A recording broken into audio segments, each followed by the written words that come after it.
Désolé, mais vous ne pouvez pas supporter ici. Vous êtes des clients incroyables, a déclaré la sécurité du centre commercial de luxe, pointant vers Sofia, pendant qu'elle attendait son entretien d'embauche, assis à la banque près du grand magasin. Sofia Petrov, 34 ans, était arrivée aux États-Unis 6 mois plus tôt, portant un sac à dos battu et un rêve qui semblait chaque jour plus loin. Son apparence simple contrastait brutalement avec l'environnement brillant du centre commercial le plus exclusif de la ville. « J'ai une interview prévue », a-t-elle répondu avec un accent chargé d'un accent, montrant le document avec l'adresse. Dans le magasin Elegance Collection à 14 heures, le gardien de sécurité a ri de dédain. « Bien sûr que vous avez. Écoutez ici, chérie, ce type de magasin n'embauche pas des gens comme vous. Mieux vaut chercher quelque chose de plus à votre niveau. » Il a vaguement fait un geste envers l'aire de restauration. À ce moment, Victoria Whitman, directeur de la boutique de luxe, s'est approchée. Ses ongles ont parfaitement fait et le costume de créateur a crié le privilège. « Quel est le problème ici ?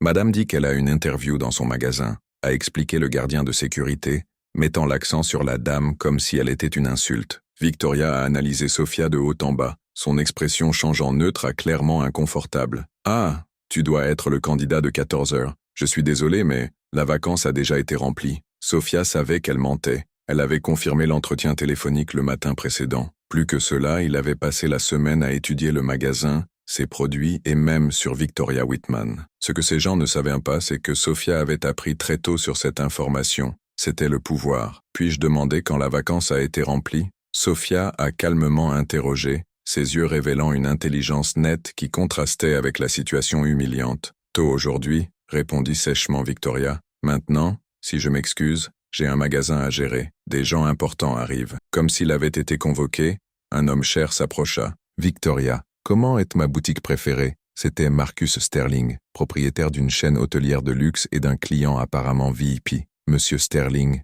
ravi de le voir », sourit à tort Victoria. « C'était juste résoudre une petite situation. » Marcus regarda Sofia avec le même dédain. « Je comprends. Ce genre de gens ne devrait vraiment pas circuler ici. Diminue la norme de l'environnement. » C'est alors que quelque chose d'intéressant s'est produit. Sofia n'a pas baissé la tête, ne s'est pas excusée, n'a pas couru. Au lieu de cela, elle a pris son téléphone portable de sa poche et a discrètement commencé à taper quelque chose. Ceux qui regardaient attentivement remarquaient un petit sourire se formant dans le coin de sa bouche. « Tu as raison », dit-elle calmement. « Les gens importants méritent vraiment le meilleur traitement, surtout lorsqu'ils sont filmés. » L'atmosphère était tendue. Victoria et Marcus ont échangé des regards confus. « Filmé ?» demanda Marcus. Son arrogance était momentanément remplacée par la curiosité. Sofia a gardé le téléphone portable avec la même tranquillité d'esprit que ceux qui venaient d'envoyer un message important. Oh, pas grave. Ce qu'aucun d'entre eux ne savait, c'est que Sofia avait enregistré toute la conversation. Et surtout, il n'avait aucune idée de qui elle était vraiment avant qu'elle arrive en Amérique. Ses années en tant que journaliste d'investigation dans sa patrie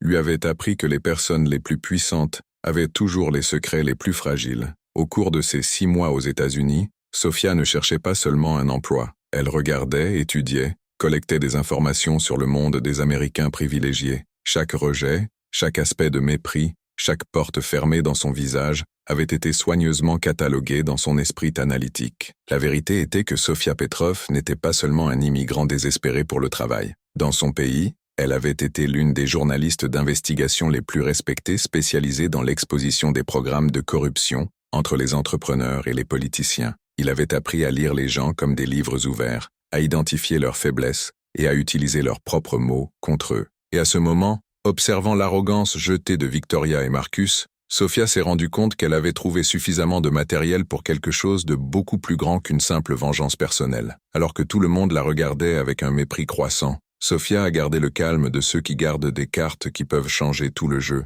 Là, avant tous ces regards de supériorité, elle est restée ferme comme une personne qui connaît la vraie valeur de la patience et sait que la meilleure vengeance est toujours servie froide. Si cette histoire de préjugés et de surmonter touche votre cœur, assurez-vous de vous abonner à la chaîne pour découvrir comment un moment d'humiliation deviendrait le catalyseur d'une révélation qui laisserait tous ces relations publiques privilégiées en choc complet. À partir de ce moment, la situation dans le centre commercial est devenue un spectacle public d'humiliation. Victoria Whitman a décidé qu'un simple refus n'était pas suffisant. Elle voulait faire un exemple. « Garard de sécurité !» cria Victoria, attirant l'attention de tous les commerçants et des clients proches. « Nous avons ici une situation qui doit être résolue. Cette personne dérange nos clients et refuse de partir. » Sofia est restée assise. regardant comment le mensonge se propage rapidement. En quelques minutes, une petite foule de spectateurs s'était formée, tous chuchotant et pointant vers eux. Marcus Sterling a pris le moment pour montrer encore plus. Vous savez, Victoria, c'est exactement le genre de problème dont nous avons discuté lors de la dernière réunion du Conseil des affaires. Des gens comme ça ne comprennent pas leur place dans la société. Exactement, acquiesça Victoria, élevant intentionnellement sa voix. Certaines personnes ne peuvent tout simplement pas accepter que certains postes nécessitent une norme particulière. Sophia a écouté chaque mot, enregistrant non seulement sur son téléphone portable, mais aussi dans sa mémoire journaliste formée. Elle avait fait face à des situations bien pires dans son pays d'origine. Des politiciens corrompus qui ont menacé sa famille, des hommes d'affaires qui ont tenté de soudoyer, les autorités qui ont remis en question sa compétence pour être une femme et une immigrante. Ce que ces personnes privilégiées ne comprenaient pas, c'est que chaque insulte, chaque regard de mépris, chaque tentative d'humilier seulement une détermination qui avait été forgée dans des circonstances beaucoup plus défavorables. Écoutez bien, dit calmement Sophia, enfin se levant. Tu as raison sur une chose, je n'appartiens vraiment pas à cet endroit. Victoria sourit triomphalement, pensant qu'elle avait gagné. J'appartiens à un bien meilleur endroit que cela, a poursuivi Sophia, sa voix portant une autorité qui a fait instinctivement certains des cadeaux. C'est alors que Marcus Sterling a fait sa plus grande erreur. Il a tiré son téléphone portable et a commencé à filmer Sophia en riant. C'est vrai les gars, voyez comment certaines personnes réagissent quand ils découvriront la réalité. Je publierai ceci à mes partisans voir comment gérer des situations inappropriées. Ce que Marcus ne savait pas, c'est que Sophia avait travaillé dans 3 pays différents, parlait couramment 5 langues et avait exposé des scandales qui ont renversé les ministres et les dirigeants de sociétés multinationales. Sa spécialité a toujours été d'identifier la faiblesse des gens puissants, et Marcus Sterling venait de livrer son plateau. Stratégie intéressante, a commenté Sophia, en regardant Marcus Record, document publiquement des actes de discrimination. Très intelligent de votre part. La confiance de Marcus hésita un instant. Il y avait quelque chose dans le ton de Sophia qui ne correspondait pas à la situation. À ce moment, le téléphone portable de Sophia a vibré. Un message qu'elle attendait pendant des semaines est enfin arrivé. Ses contacts aux États-Unis avaient obtenu les informations qu'elle avait demandées pour les entreprises locales les plus influentes. Et le nom Marcus Sterling a été présenté dans un rapport très intéressant sur les pratiques de travail douteuses et les éventuelles violations des droits de l'homme dans leurs hôtels. La situation s'est intensifiée lorsque Victoria a décidé de grimper davantage l'humiliation. Savez-vous une chose? Je vais appeler la sécurité du centre commercial. Des gens comme vous devez comprendre qu'il y a des conséquences de ne pas respecter la propriété privée. Marcus rit fort, clairement satisfait du déploiement des événements. C'est tout, Victoria. Montrez-lui comment le monde réel fonctionne. Certaines personnes sont nées pour être employées, d'autres pour être des employeurs. Sophia a observé comment ils se réjouissaient tous les deux de ce qu'ils croyaient être une victoire écrasante sur un immigrant vulnérable. Ce qu'ils ne savaient pas, c'est que chaque mot préjudiciable, chaque geste de supériorité, chaque tentative d'intimider, était soigneusement catalogué non seulement en vidéo, mais dans l'esprit de quelqu'un qui avait consacré toute sa carrière à démasquer exactement ce genre de personnes. Au cours de ces 6 mois aux États-Unis, Sophia n'avait pas perdu de temps à la recherche d'un emploi. Elle avait construit un réseau de contacts, étudié le fonctionnement des médias locaux, a identifié quels entrepreneurs avaient les plus gros squelettes du placard. Chaque rejet avait été une classe sur le fonctionnement du système. Et maintenant, voyant Marcus Sterling filmer ses propres preuves de discrimination tandis que Victoria a orchestré un spectacle public de préjugés, Sophia s'est rendu compte que l'univers lui avait offert un meilleur cadeau que n'importe quel travail. Sophia a souri pour la première fois depuis qu'elle était arrivée au centre commercial. Ce n'était pas un sourire de défaite ou de nervosité. C'était le sourire d'un prédateur qui venait d'identifier sa proie parfaite. Chaque nouvelle humiliation que Marcus et Victoria ont jetée sur elle ne renforçait que quelque chose qu'ils ne pouvaient pas voir, une force silencieuse étant nourrie par l'injustice qu'ils essayèrent d'imposer, sans soupçonner qu'ils fournissaient les outils pour leur propre destruction complète. Dans les jours qui ont suivi l'incident du centre commercial, Sophia n'a pas perdu de temps à déplorer l'humiliation. Au lieu de cela, elle a fait ce qu'elle a toujours fait lorsqu'elle a fait face à des injustices. Elle a commencé à enquêter. Son petit appartement est devenu un centre d'opération de fortune. Alors que d'autres personnes pouvaient pleurer ou se défouler avec des amis, Sophia organisait des informations comme la journaliste d'investigation qu'elle a toujours été. Sur le mur, elle avait collé des photos de Marcus Sterling et Victoria Whitman, liées par des lignes rouges aux entreprises, aux dates et aux documents publics. Ces années d'expérience lui avaient appris que chaque personne puissante a des faiblesses. Il vous suffit de savoir où chercher. La première découverte est venue par des archives publiques. Marcus Sterling avait acheté 3 propriétés au cours des 2 dernières années, toutes dans des quartiers qui ont ensuite subi une revitalisation urbaine, un euphémisme pour expulser les familles pauvres et augmenter l'immobilier. Mais le plus intéressant était Victoria Whitman. Ses recherches ont révélé que le directeur avait été licencié de son poste précédent pour des irrégularités administratives qui n'ont jamais été pleinement expliquées. Et maintenant, j'ai travaillé dans un magasin où les ventes avaient mystérieusement chuté ces derniers mois. Sophia sourit lorsqu'elle a découvert quelque chose de plus révélateur. Victoria avait publié sur ses réseaux sociaux plusieurs photos dans des événements caritatifs, se faisant passer pour défenseur des droits des immigrants. L'ironie était délicieuse. C'est alors qu'elle a reçu un appel inattendu. « Sophia, voici James Morrison de Channel 7 News. J'ai reçu votre email sur l'histoire que vous aimeriez proposer. » James était un journaliste d'investigation respecté que Sophia avait contacté après avoir recherché les principaux décideurs d'opinion de la ville. Elle avait envoyé un résumé soigneusement élaboré des pratiques discriminatoires dans les établissements de luxe, sans parler de son expérience personnelle. Proposition intéressante, a poursuivi James. Surtout considérant que nous avons reçu d'autres plaintes similaires au sujet du même centre commercial. Auriez-vous des sources prêtes à parler? Sophia sourit. J'ai quelque chose de mieux que les sources. J'ai des preuves. Au cours de sa conversation avec James, Sophia a découvert qu'elle n'était pas la seule victime. Il y avait au moins 5 autres cas de discrimination documentés dans le même centre commercial, mais aucune des victimes n'avait eu de courage ou de ressources pour affronter le système. Le problème, a expliqué James, est que ces personnes ont des avocats coûteux et des services de relations publiques. Toute accusation doit être absolument irréfutable. C'est à ce moment-là que Sophia a révélé son actif. Et si je vous disais que j'ai des enregistrements vidéo de tout, y compris des déclarations explicitement discriminatoires faites par des personnes qui se considèrent intouchables? Le silence à l'autre extrémité de la ligne a été suivi d'une grande souffle. Êtes-vous sérieux? Sophia a ouvert son ordinateur portable et a commencé à envoyer les fichiers. Je l'envoie maintenant. Mais James, ce n'est que le début. J'ai des raisons de croire qu'il y a une norme beaucoup plus large ici.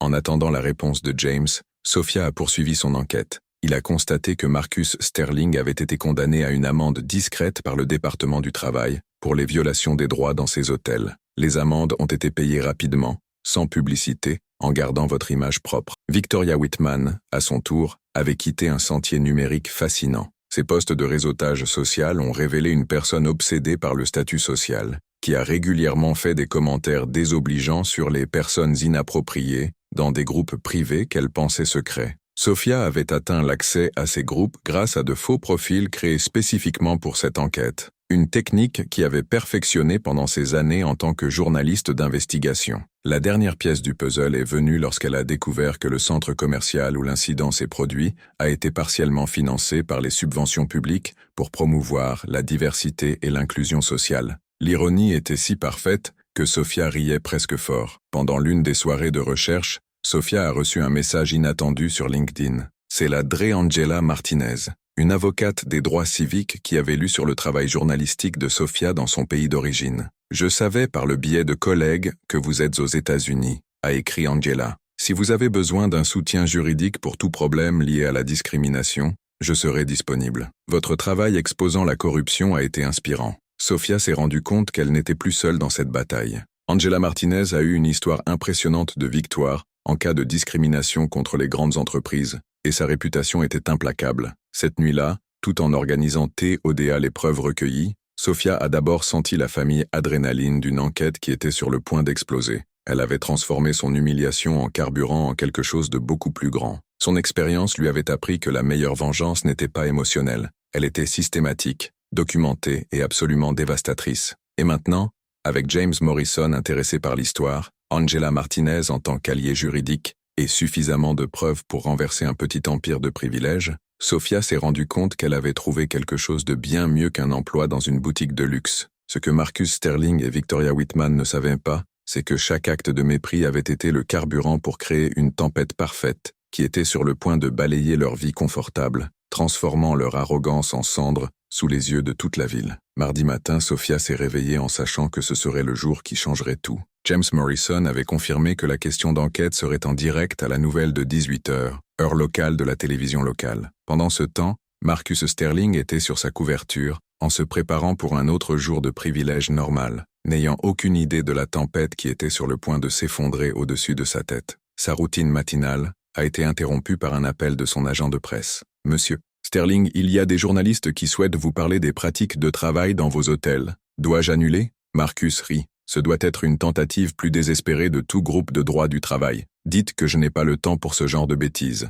Victoria Whitman vivait également une journée apparemment normale lorsqu'elle a reçu un lien étrange du département des ressources humaines du centre commercial. Victoria, pouvez-vous expliquer pourquoi nous recevons une plainte officielle concernant la discrimination raciale dans votre magasin? Comme c'est absurde, répondit-elle ennuyée. Ce doit être cet étrange immigrant qui est apparu ici la semaine dernière. Elle essayait clairement de causer des problèmes. À 17h30, Sophia était assise au Channel 7 Studio, en révisant calmement ses notes, tandis que James Morrison faisait les derniers ajustements à la diffusion en direct. Elle avait choisi d'utiliser le même ensemble simple qu'elle portait le jour de l'humiliation, une décision stratégique qui serait bientôt très logique. Bonne nuit, je suis James Morrison, et c'est une édition spéciale sur la discrimination systématique dans les établissements de luxe de notre ville, a-t-il annoncé, en regardant directement la caméra. Avec moi, Sophia Petrov, un journaliste d'investigation décerné à l'international qui documente un modèle préjudiciable inquiétant. Les premiers mots de James étaient comme un coup de poing dans l'estomac de Marcus Sterling, qui regardait distrait dans son salon. « Journaliste, récompensé, à l'international ?» il murmura-t-il. Sophia a exposé des programmes de corruption qui ont renversé les ministres dans 3 pays différents, a poursuivi James. Maintenant, cela apporte des preuves exclusives de la façon dont les immigrants et les minorités sont traités dans notre propre ville. Victoria Whitman a presque frappé le verre de vin quand elle a vu Sophia apparaître à l'écran. « Ce n'est pas possible », murmura-t-elle, sentant le sang s'écouler de son visage. Sophia a commencé calmement. « Il y a une semaine, je suis allée à Elegance Shopping pour chercher un emploi. Ce qui s'est passé ci-dessous a été documenté en vidéo complète. Les images ont commencé à rouler. Premièrement, l'audio cristallin de la conversation dans le centre commercial, chaque mot de mépris amplifié par les haut-parleurs de télévision. Ensuite, Marcus Sterling est apparu à l'écran, tournant Sophia et commente « des gens inappropriés ». Le téléphone de Marcus a commencé à sonner sans cesse. Son conseiller, sa femme, les investisseurs, les membres du conseil d'administration de ces hôtels, tout le monde voulait des explications sur la diffusion de la vidéo dans toute la ville. Mais ce n'est que le début, a poursuivi Sophia. Mon enquête a révélé que je n'étais pas la seule victime. L'écran a montré des documents officiels, des empreintes de conversations privées où Victoria a fait des commentaires racistes, des dossiers d'autres plaintes archivées, des preuves de violation du travail dans les hôtels Marcus qui étaient systématiquement étouffants. Victoria a essayé d'appeler le service juridique du centre commercial, mais la ligne était occupée. D'autres magasins se distançaient déjà publiquement de la collection d'élégance, craignant l'association avec le scandale. La partie de la résistance est survenue lorsque Sophia a révélé des subventions publiques pour la diversité que le centre commercial a reçue, l'argent des contribuables utilisé pour financer la discrimination systématique. « Monsieur Sterling », a déclaré James directement à la caméra, « nous avons reçu son refus de donner une interview, mais ses propres vidéos et déclarations parlent d'eux-mêmes. » Marcus était maintenant entouré d'une multitude de journalistes à l'extérieur de son bâtiment. Sa tentative de sortir pour le garage a été frustrée quand il a découvert qu'il y avait des journalistes qui attendaient. Là aussi, Victoria a reçu un lien urgent. Victoria, son poste dans l'entreprise est immédiatement réévalué. Le conseil est rassemblé en session d'urgence. Le téléphone de l'accusation a continué à sonner. La Dre Angela Martinez, qui avait rejoint la transmission par vidéoconférence, a expliqué les implications juridiques. Nous avons des preuves claires de violation des droits civils, une mauvaise utilisation des ressources publiques et un modèle documenté de discrimination systématique. Sophia a conclu avec la révélation finale « Pendant mes 6 mois ici, je documente 23 cas similaires de discrimination. Ce que vous avez vu aujourd'hui n'était pas un incident isolé, c'était un système fonctionnant exactement comme il a été conçu pour fonctionner. » Alors que la transmission a pris fin, Sophia est restée serein devant les caméras. Elle avait transformé chaque instant d'humiliation en preuve, chaque acte de mépris pour les preuves judiciaires. Chacun tente de le réduire en carburant pour une exposition dévastatrice qui se répercute désormais dans toute la ville. 3 mois après la transmission qui a secoué la ville, Sophia Petrov était assise sur sa nouvelle table sur Channel 7 News, maintenant en tant que journaliste d'enquête principale, avec un salaire qui a dépassé 5 fois ce qu'elle gagnerait dans la boutique de Victoria. Le rapport sur la discrimination systématique était devenu viral à l'échelle nationale, générant une enquête fédérale qui a révélé des violations dans des dizaines d'établissements similaires. Sophia a reçu le prix national pour le journalisme d'investigation, étant le premier immigrant à remporter l'honneur. Marcus Sterling n'a pas eu autant de chance. Ses hôtels ont été confrontés à une vague d'annulations après l'exposition, et 3 enquêtes fédérales sur les pratiques de travail ont entraîné des amendes millionnaires. Ses investisseurs ont supprimé le soutien, le forçant à vendre la chaîne hôtelière pour une fraction de la valeur d'origine. L'humiliation publique était dévastatrice. Marcus a essayé de se défendre dans des entretiens, mais chaque apparition n'a fait qu'indigner l'indignation du public. Sa propre femme a demandé le divorce, citant l'incompatibilité des valeurs fondamentales dans les documents judiciaires. Comment vous sentez-vous en sachant que vos propres mots ont détruit tout ce que vous avez construit? Il a demandé à un journaliste lors de la dernière interview embarrassante de Marcus. Il ne pouvait pas répondre. Victoria Whitman a été licenciée le lendemain de la diffusion.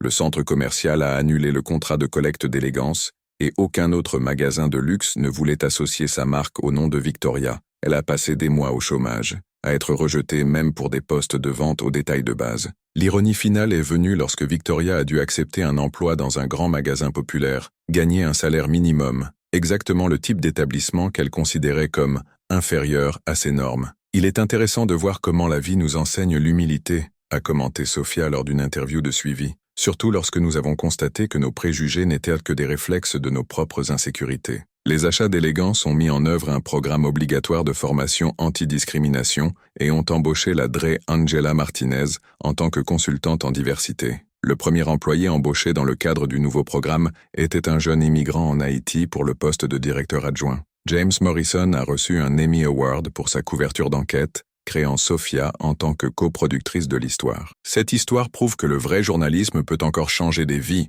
a-t-il déclaré lors du discours d'acceptation. Sophia a utilisé sa nouvelle plateforme pour créer une série d'investigations intitulée Invisible Voice, axée sur l'exposition des injustices contre les communautés marginalisées. Le programme est devenu le plus surveillé de la station, attirant les sponsors nationaux et la reconnaissance internationale. 6 mois plus tard, Sophia a été invitée à donner des conférences à l'Université Columbia en journalisme d'investigation. Quand ils m'ont appelé un mendiant ce jour-là, a-t-elle dit à un public de 2000 personnes, ils essayaient de me diminuer. En fait, ils m'ont donné le plus grand cadeau possible, la motivation pour montrer au monde qui j'étais vraiment. La transformation la plus importante s'est produite dans le centre commercial lui-même. L'administration a créé un fonds de bourse pour les jeunes immigrants, partiellement financé par les ressources qui étaient auparavant destinées à des programmes de diversité fictifs. Marcus Sterling a essayé une dernière carte, traitant Sophia pour diffamation. Le processus a été déposé lorsque leurs propres avocats ont découvert des preuves supplémentaires de discrimination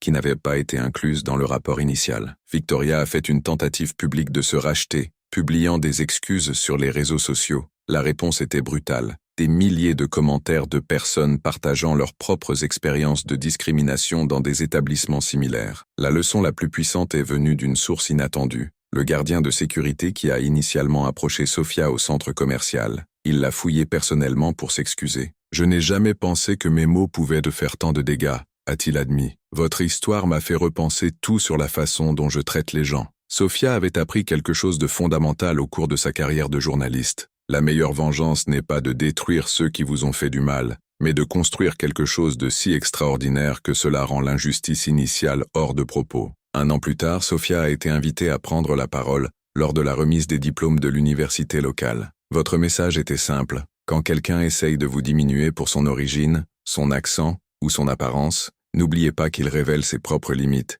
pas la vôtre. Marcus Sterling, travaillant maintenant sur un travail d'entreprise de base après avoir perdu son empire, a regardé le discours de Sophia à la télévision. La femme qu'il avait appelée inadéquate était applaudie par des milliers de personnes. La vie a une curieuse façon de nous apprendre que la valeur réelle d'une personne n'est pas mesurée par son compte bancaire ou son accent, a expliqué Sophia lors d'une interview 2 ans plus tard. Mesure pour votre capacité à transformer la douleur en objectif. La véritable victoire de Sophia n'était pas la chute de ses oppresseurs, mais la démonstration que la dignité, la compétence et la justice prévalent toujours pour privilèges sans substance. Aujourd'hui, son histoire est étudiée dans les cours de journalisme comme un parfait exemple de la façon de transformer l'expérience personnelle en changement social. Si cette histoire de transformation et de justice vous a inspiré à ne jamais abandonner face aux préjugés, assurez-vous de vous abonner à la chaîne pour plus d'histoires qui prouvent que notre vraie force survient exactement lorsque les autres essaient de nous diminuer. et que la meilleure vengeance est toujours le succès que nos détracteurs ne pourront jamais réaliser.